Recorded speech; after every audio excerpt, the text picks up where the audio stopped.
کیا کوئی نہ اس قسم کی بات ہے۔ اب آخری حوالہ جو ہے نا کہ دیوبندیوں نے کیا کہا۔ اب دیوبندی کہتے ہیں کہ ہمارے مولانا قاسم نانوتوی تحقیق نہیں کر سکے، وہ پلیز کہتے اور تم ناخل ہو، تم اس علم کا ایک ذرہ بھی نہیں جانتے جو ان کو نصیب تھا، تحقیق تھی، تم جھوٹے ہو، تم نے صرف شیعوں کی ضد میں یہ بات کر لی ہے، کوئی علمی بات نہیں۔ یہ فتاویٰ دارالعلوم دیوبند، پہلی جلد، عزیز الفتاویٰ، حکم لعنت بر یزید۔ تو فرماتے ہیں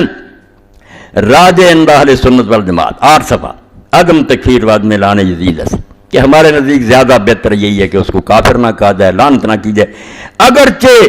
در ظلم و جور و تعدی و فسق و کلام نہیں، مگر اس کی ان باتوں میں کہ وہ ظالم تھا، سیدھے راستے سے ہٹا ہوا تھا، اس نے انتہا درجے کی زیادتی کی اور فاسق تھا، اس میں تو کوئی اختلاف نہیں ہے، یہ کوئی جھگڑے کی بات نہیں، یہ سب باتیں ٹھیک ہیں، مگر اس سے کوئی آدمی کافر نہیں ہوتا، اس لیے کافر کہنے سے ہم رکتے ہیں، مگر ان چیزوں میں کلام لیس کوئی بحث ہی نہیں ہے، نہ کوئی کر سکتا، صرف شراب کی لوگ کریں گے، بالکل حق ہے۔ آخری حوالہ